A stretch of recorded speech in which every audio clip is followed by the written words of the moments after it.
Stop, I gasp, choking on the smell of blood on my skin. Now I understand that metallic taste, the shaking in my limbs.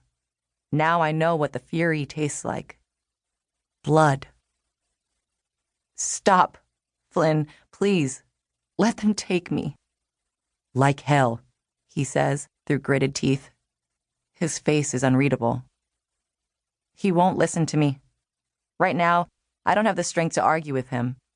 He's made his choice, and if I keep slowing him down, he's going to die for it. I drag myself to my feet, leaning on him heavily. He grunts with effort or pain or acknowledgement, and we set off down the corridor once more. The shakes hit me like a maglev train, 10 times worse than on the island Flynn showed me to the east. Worse than after my first combat mission. Because this is nothing like that. No part of my training told me how to comprehend the massacre of unarmed innocents. Of children. My mind is tight and cold, like Flynn's hand around my wrist, and I can't break out through the narrow bands of panic and horror. Everywhere I look, I see blood, smell blood. On my skin, my clothes, in my hair. I fight down my nausea, simply because I can't stop. Not while we're running for Flynn's life from people who think he's turned on them. Abruptly, I see the end looming, the point at which I can't function. Exhaustion, shock, guilt, and grief tangled together. It's like a rapidly approaching cliff, and I know that if Flynn pulls me off the edge, I might never find my feet again. I wish he'd just let them have me and go. Anything would be easier than this. And then he does pull me forward, wrapping his arm around my waist and leaping from a ledge. For a wild, confused moment, we're falling. And then we hit frigid water. It closes over my head, and my mind goes numb.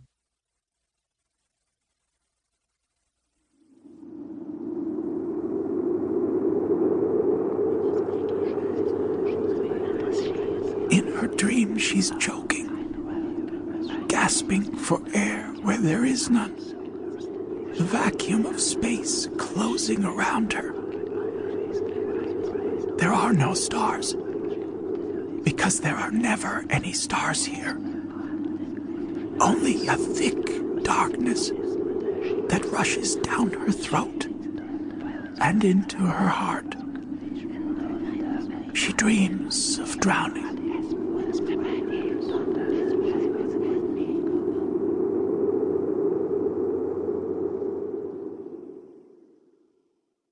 I keep an arm around her, struggling through mud and water as I drag her forward. Dimly, I hear McBride shouting some distance back, trying to find someone who can fit through the same crack I pulled Jubilee into. Silent but for soft splashes, we disappear into the dark. I can almost feel Orla with me as I find my way to our rock. She had me rehearse the route so many times when I was a child, so I could get here with my eyes closed if there was ever a raid. The rock is about 6 feet long and only a couple of feet above the water. Not even Sean knows this secret. I pull Jubilee closer in the water, inspecting her face. There's still more shock than sense there. Bracing myself, trying not to recoil, I cup a hand under Jubilee's chin and turn her face toward me. I keep my other arm wrapped tightly around her, afraid she'll sink beneath the water if I let go. Her eyes open when I squeeze her. Jubilee, are you listening to me? She doesn't answer, her eyes darting around in the darkness, panic making her tremble in my arms. Soldier, I bark, keeping my voice as quiet but tense as I can. Her eyes widen, and I watch as the soldier takes over, her chin lifting a little. This rock here is hollow inside. I can pull you, but when we go under, you have to hold your breath. Understand? She nods again, lifting one hand to rest it against the rock for balance and leaving a red smear behind it. The water hasn't been enough to wash the blood away. I suck in a lungful of air, my throat threatening to close or catch in a coughing fit again.